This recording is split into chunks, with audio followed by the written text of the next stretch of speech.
ये कहानी हमें ले जाती है आज से 20,000 साल पहले के दौर में, जब इंसान छोटे छोटे कबीलों में बंटे थे। कहानी में हमें पुराने जमाने के यूरोपीय लोगों को दिखाया जाता है जो कबीले में रहते हुए एक साथ मिलकर शिकार करते हैं। यहाँ हमें इसी कबीले के सरदार को दिखाया जाता है जिसका नाम था एर्गन। कुछ महीने बाद ठंड का मौसम आने वाला था, इसलिए वो सब सर्दियों का खाना इकट्ठा करने के लिए अपने कबीले वालों के साथ शिकार पर आए हैं और उनके सामने बहुत बड़ी भैंसों का झुंड होता है। सभी लोग रेंगते हुए भैंसों के झुंड के पास पहुँचते हैं। एर्गन जो कबीले का सरदार होता है वो सही मौका देखते ही अटैक करने का इशारा कर देता है। ये सब के सब उन पर हमला कर देते हैं। शिकारियों से बचने के लिए भैंसें उल्टी तरफ भागना शुरू कर देती हैं, जिनमें से एक एक करके कई सारी भैंसें खाई में गिर जाती हैं, लेकिन उनमें से एक भैंसा बच गया था और वो जंगली भैंसा गुस्से में एर्गन के बेटे नोयान की तरफ भागता है। नोयान पहली बार शिकार पर आया था और उसे शिकार से बचने के तरीके मालूम नहीं थे। एर्गन अपने बेटे को रास्ते से हटने के लिए कहता है, लेकिन वो डर जाता है और नोयान उससे भागना शुरू कर देता है। वो जंगली भैंसा तेजी से नोयान की तरफ बढ़ते हुए उसे अपने सींग में उठा लेता है और खाई की तरफ भागना शुरू कर देता है। एर्गन जो उस कबीले का सरदार है वो देखकर अपने बेटे को बचाने के लिए भैंसे पर भाला फेंकता है। भैंसे को भाला लग जाता है, लेकिन घायल होने के बाद भी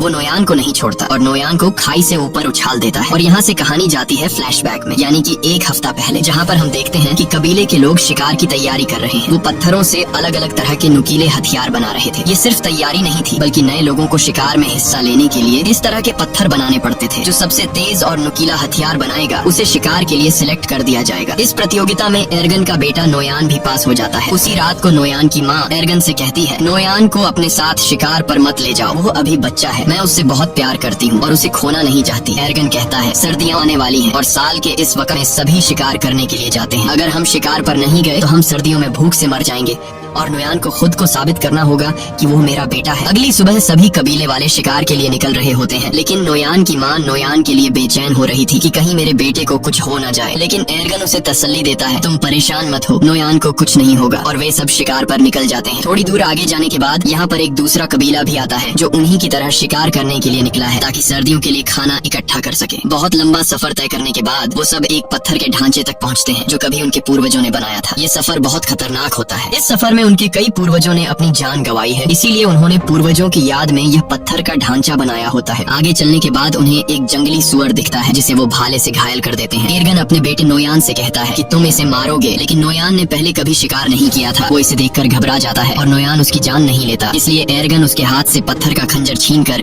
जंगली सुअर को मार देता है। और उसके बाद एर्गन अपने बेटे से कहता है, तुम इतने कायर निकलोगे, ऐसा मैंने कभी नहीं सोचा था। यहाँ सिर्फ ताकतवर जिंदा रह सकते हैं, यही जंगल का कानून है। रात के अंधेरे में जब ये सब अपने शिकार को खा रहे होते हैं, तभी कुछ अजीब सी आवाजें सुनाई देने लगती हैं, जिससे एर्गन सभी को होशियार रहने को कहता है। तभी वहाँ अचानक एक शेर आता है और उनमें से एक लड़के को उठाकर ले जाता है। अगली सुबह वो उस लड़के की याद में एक छोटी सी समाधि बनाते हैं और शिकार की तलाश में आगे का सफर तय करते हैं। लेकिन कई मीलों का सफर तय करने के बाद भी उन्हें कोई शिकार नहीं मिलता। पूरा दिन चलने के बाद रात को ये सब एक गुफा में रहने का फैसला करते हैं, जहाँ एर्गन अपने बेटे नोयान के हाथ में तारों के कुछ टैटू बनाता है और उसे बताता है कि ये तारे तुम्हें रात को आसमान में दिखेंगे और जब तक उनका पीछा करोगे तो वापस अपने घर पहुंच जाओगे। दरअसल ये एक तरह का नक्शा है कि उनका घर किस तरफ है, यानी अगर कोई शिकार के दौरान भटक जाए तो वो इस नक्शे का सहारा लेते हुए अपने घर वापस पहुंच सकता है। सुबह होने के बाद एक बार फिर से ये शिकार की तलाश में निकल पड़ते हैं और तभी उन्हें जंगली भैंसों के पैरों के निशान दिखते हैं, जिसे देखकर सब खुश हो जाते हैं। अब ये जंगली भैंसों का शिकार करना शुरू करते हैं और यहाँ वो सीन आता है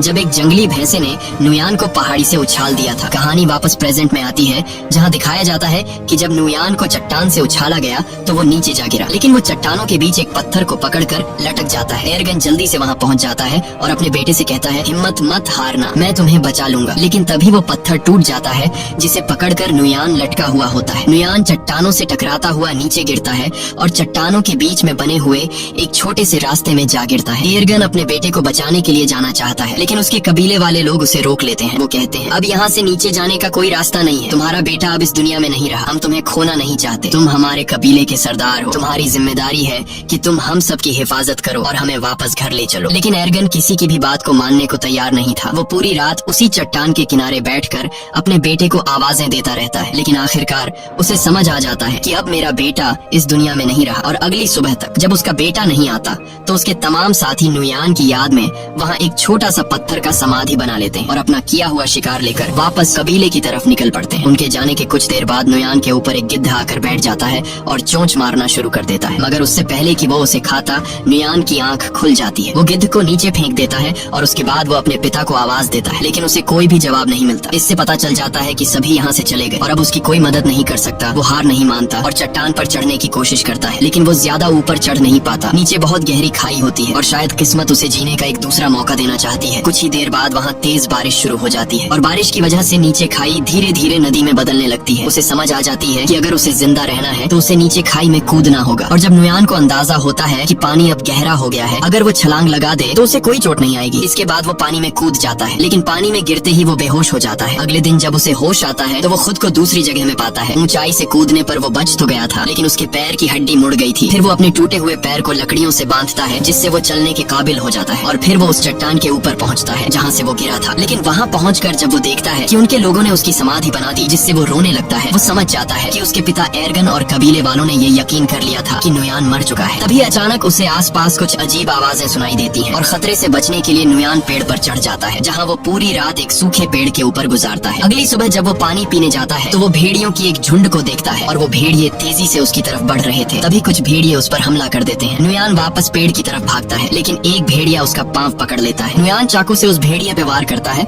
जिससे वो भेड़िया जख्मी होकर नीचे गिर जाता है और नुयान जल्दी से पेड़ पर चढ़ जाता है। सारी रात भेड़िए नीचे उसका इंतजार करते हैं, लेकिन जब सुबह होती है तो सब भेड़िए जा चुके होते हैं। सिर्फ वही जख्मी भेड़िया वहाँ पर मौजूद होता है जिसे कल उसने चाकू से मारा था। नुयान सबसे पहले अपने चाकू से अपने लिए एक भाला बनाता है और भेड़िए को मारने जाता है, लेकिन जख्मी भेड़िए को मारते वक्त उसे रहम आ जाता है और वो उसे मारने का इरादा बदल देता है। इसके बाद वो पहले उसके मुंह को पट्टी से बांध लेता है और फिर उसे उठाकर उस गुफा में ले जाता है जहाँ वो अपने कबीले के साथ एक रात ठहरा था। अगली सुबह उठकर वह जड़ी बूटी ढूंढने निकल पड़ता है और फिर उन जड़ी बूटियों को पीसकर अपने पैर पर लगाता है। इसी बीच जब वह पानी पी रहा होता है तो वह देखता है कि भेड़िया अपने मुंह पर बंधी रस्सी को खोल चुका है। ये देखकर पहले तो वह घबरा जाता है, लेकिन फिर नुयान आराम से उसे पानी देने जाता है। भेड़िया उसे अपने पास आता देखकर डर जाता है, लेकिन नुयान कहता है, मैं तुम्हें कुछ नहीं कहूँगा, मैं तुम्हारी जान बचाना चाहता हूँ। जिसके बाद भेड़िया पानी पी लेता है। अब भेड़िए को भी समझ आ जाता है कि मुझे इससे कोई खतरा नहीं है। नुयान ने जो जड़ी बूटी अपने पैर के लिए तैयार की थी वह अब भेड़िए के जख्म पर लगा देता है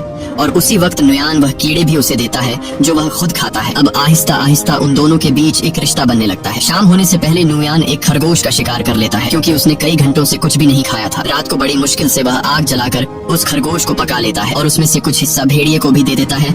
ये दोनों बुरी तरह से घायल होते हैं, इसीलिए कुछ दिनों तक उसी गुफा में रहते हैं। एक रात नुयान अपने हाथ के टैटूज को देखता है जो उसके पिता एर्गन ने बनाए थे और उन सितारों को आसमान में देखता है। वह कहता है, मुझे घर जाना होगा अपने माँ बाप से मिलने। और नुयान भेड़िए से कहता है कि तुम्हें भी अपने झुंड की तरफ लौटना चाहिए। अगली सुबह वह सफर के लिए तैयार हो जाता है। वह भेड़िए से कहता है, तुम भी अपने घर चले जाओ उससे पहले कि बर्फ पड़ने लगे, और वह वहाँ से निकल पड़ता है। लेकिन वह देखता है कि भेड़िया, जिसका नाम उसने अल्फा रखा है, वह उसके पीछे पीछे चलता आ रहा है। काफी दूर जाने के बाद भी वह भेड़िया उसका पीछा करता है। नुयान कई बार अल्फा को भगाने की कोशिश करता है, लेकिन वह पीछा नहीं छोड़ता। असल में भेड़िए को नुयान के साथ लगाव हो चुका था, क्योंकि नुयान ने उसकी जान बचाई। उसी वक्त अल्फा एक स्वर देखता है। वह उसका शिकार करने की कोशिश करता है, लेकिन कामयाब नहीं होता। नुयान समझ जाता है कि भेड़िया भूखा है। उसे वह खाना दे देता है जो खुद के लिए जमा किया था। ये पहली बार था कि अल्फा ने नुयान के हाथों से खाना खाया। अब ये दोनों दोस्त बन चुके हैं। उसके बाद अल्फा एक खरगोश का शिकार करता है जो ये दोनों मिलकर खाते हैं और रात को एक साथ सो जाते हैं। अगली सुबह अल्फा नुयान का मुंह चाट कर उसे जगाता है और जैसे ही वह उठता है तो अल्फा से कहता है,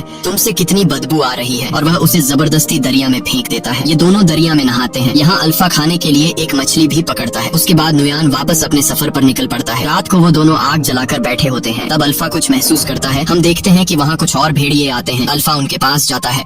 दरअसल यह अल्फा का परिवार है। नुयान समझ जाता है। वह उसे कहता है कि तुम्हें अपने परिवार के साथ जाना चाहिए, और भेड़िया उनके साथ चला जाता है। अगली सुबह नुयान फिर अपने सफर पर निकल पड़ता है।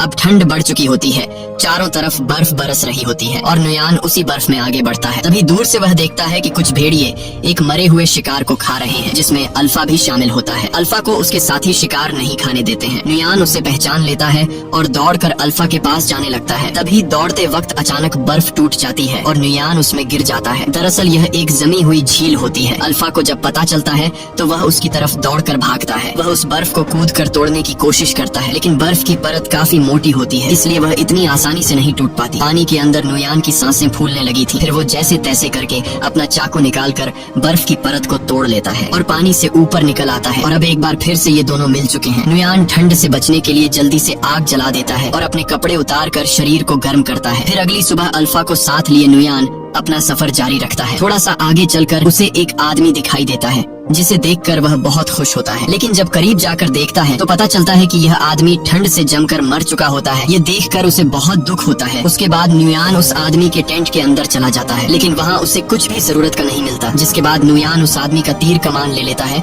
और आगे बढ़ने लगता है। तभी वह देखता है कि उनके पीछे लगड़बग्घे उनका शिकार करने के लिए आ रहे हैं। वो दोनों अपनी जान बचाने के लिए दौड़ने लग जाते हैं और एक गुफा में घुस जाते हैं। वो लगड़बग्घों से तो बच जाते हैं, लेकिन अब वो उनसे भी खतरनाक जानवर के घर में घुस गए थे। दरअसल यह गुफा एक ब्लैक पैंथर की होती है। तभी ब्लैक पैंथर नुयान पर हमला कर देता है, लेकिन उससे पहले कि वो नुयान तक पहुंचे, अल्फा उस पर हमला कर देता है। जब वो दोनों लड़ रहे होते हैं तो इस बीच नुयान अल्फा को कमजोर देखकर ब्लैक पैंथर को तीर मार देता है, जिससे वो मर जाता है। अल्फा बच तो गया था, लेकिन ब्लैक पैंथर से लड़ते लड़ते कई सारी चोटें आई थी। इसके बाद नुयान अल्फा के जख्मों पर मरहम लगाता है और उसकी जान बचाने के लिए उसका शुक्रिया अदा करता है और उससे कभी न छोड़ने का वादा करता है। अगली सुबह एक बार फिर से वो दोनों अपने सफर को जारी रखते हैं। कई मील सफर करने के बाद आखिरकार नुयान को वो समाधि मिल जाती है जो उनके पूर्वजों ने बनाई थी। उसे देखकर वो बहुत खुश हो जाता है और उसे पता चलता है कि वो अब तक सही रास्ते पर चल रहा था। अब वो अपने कबीले से ज्यादा दूर नहीं, जल्द ही वो अपने कबीले के पास पहुंच जाएगा। तो अब फिर से सफर जारी रखता है, लेकिन थोड़ी दूर जाने के बाद अल्फा गिर जाता है। कमजोरी और जख्मों की वजह से